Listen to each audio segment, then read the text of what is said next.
സുപ്രഭാതം. അപ്പം ഏത് പാടാ? അപ്പോൾ തച്ചനും മകനും എന്നുള്ള പാടല്ലേ നമ്മൾ പഠിച്ചത് കഴിഞ്ഞ ക്ലാസ്സിൽ. അപ്പം തച്ചൻ എന്ന് പറഞ്ഞാൽ ആരാ? പെരുന്തച്ചനാണ് അല്ലേ. തച്ചന്മാരുടെ ഇടയിൽ വളരെയധികം പ്രശസ്തി കേട്ടവനാണ് ആര്? അങ്ങനെയാണ് പെരുന്തച്ചൻ, പെരുമ വന്നത്. പെരുന്തച്ചൻ എന്ന പേര് അങ്ങനെയാണ് വന്നത്. തച്ചന്മാരുടെ ഇടയിൽ വളരെയധികം പേരുകേട്ടവൻ എന്നർത്ഥമുണ്ട് അതിന്. അപ്പം പെരും എന്ന് പറഞ്ഞാൽ എന്താ? വലിയ എന്നുള്ള അർത്ഥമാണ് അല്ലേ. അപ്പോൾ ഏത് ഭാഗം വരെ മാം കഴിഞ്ഞ ക്ലാസ്സിൽ പറഞ്ഞു നിർത്തിയേ? പെരുന്തച്ചന് അവരുടെ ഗ്രാമത്തിലൊരു നദിയുണ്ട്. ആ നദിക്ക് കുറുകെ ഒരു തടിപ്പാലുണ്ട്. അവിടെ എന്ത് ചെയ്തു? തച്ചൻ ഒരു പാവേനെ ഉണ്ടാക്കി വെച്ചു അല്ലേ. എങ്ങനെയുള്ള പാവയായിരുന്നു? ചില കൗതുകങ്ങളൊക്കെ ഉള്ള പാവയായിരുന്നു, പ്രത്യേകതകളൊക്കെ ഉള്ള പാവയായിരുന്നു. സാധാരണ ഒരു പാവയൊന്നും അല്ലായിരുന്നു അത് അല്ലേ. അപ്പം നോക്കിക്കോളൂ ബാക്കിയുള്ള ഭാഗം. പാലത്തിൽ ആരെങ്കിലും കയറിയാൽ പെരുന്തച്ചൻ പാലത്തിൻ്റെ താഴെ സ്ഥാപിച്ച പാവ വായിൽ വെള്ളം നിറച്ച് മുകളിലേക്ക് ഉയർന്നു വരാൻ തുടങ്ങും. ആളുകൾ ഓരോ ചുവടും വെക്കുന്നതിനനുസരിച്ച് പാവ മുകളിലേക്ക് ഉയരും. ആൾ പാലത്തിൻ്റെ മധ്യത്തിലെത്തുമ്പോൾ പാവ മുകളിലെത്തും. എന്നിട്ട് വായിൽ നിറച്ച വെള്ളം യാത്രക്കാരന് നേരെ തുപ്പും. അപ്പം എങ്ങനത്തെ പാവയാണ്? ഞാൻ പറഞ്ഞില്ലേ ചില കൗതുകങ്ങളൊക്കെ ഉണ്ടായിരുന്നു, സാധാരണ പാവയല്ലാന്ന്. ഈ പാവ എന്ന് വെച്ചാൽ ഓരോ ആൾക്കാരെങ്കിലും ഈ പാലത്തിൽ കയറി കഴിഞ്ഞാൽ ഓരോ അടി വെക്കുന്നതോറും ഈ പാവ അടിയിൽ നിന്ന് ഇങ്ങനെ കുറേശ്ശെ പൊന്തി ഇങ്ങനെ വരും. അങ്ങനെ യാത്രക്കാരൻ പാലത്തിൻ്റെ മധ്യഭാഗം എന്ന് പറഞ്ഞാൽ എന്താ? നടുക്കെത്തുമ്പോൾ ഈ പാവ എന്ത് ചെയ്യുമെന്നറിയോ? ആ യാത്രക്കാരൻ്റെ മുഖത്തേക്ക് വെള്ളം നിറച്ച്, വായിലിങ്ങനെ വെള്ളം ഉണ്ടാവും, അവിടെ തുപ്പും ഈ യാത്രക്കാരൻ്റെ മുഖത്തേക്ക്. അതായിരുന്നു ആ പാവയുടെ പ്രത്യേകത.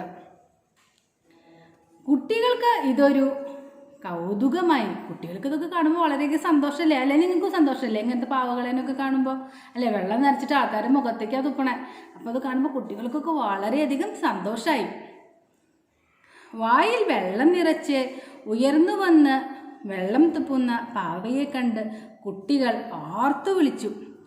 കുട്ടികൾ എന്നും വന്ന് നിൽക്കും ഈ പാവയെ കാണാൻ വേണ്ടിയിട്ട്. ഈ വെള്ളം നിറച്ചിട്ട് പാവ യാത്രക്കാരൻ്റെ മുഖത്തേക്ക് തുപ്പുന്നത് കാണുമ്പോൾ കുട്ടികൾ ഉറക്ക ശബ്ദം ഉണ്ടാക്കിയിട്ട് ഇങ്ങനെ സന്തോഷം കൊണ്ട് ആർത്ത് വിളിക്കും കുട്ടികളെല്ലാവരും കൂടി.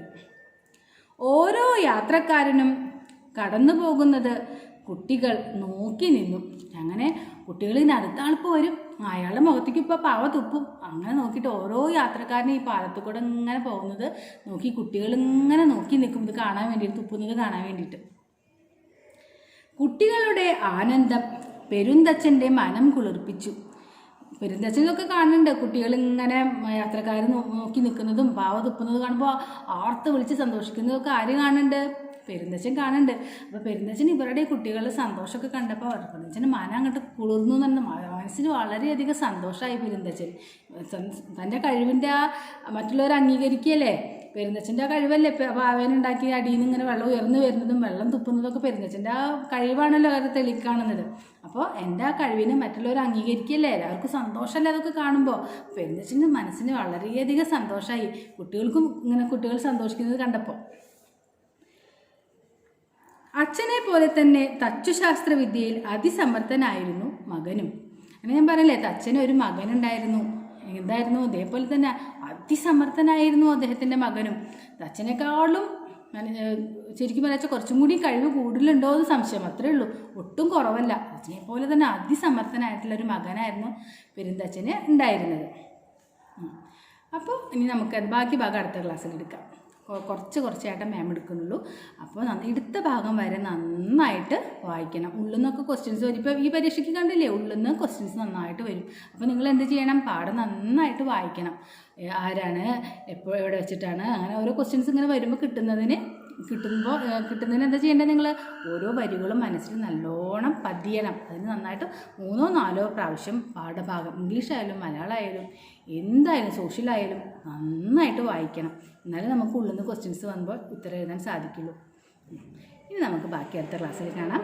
നോട്ട്സൊക്കെ എഴുതിയെടുക്കണം, ടെസ്റ്റ് പേപ്പറും എഴുതണം. നന്ദി, നമസ്കാരം.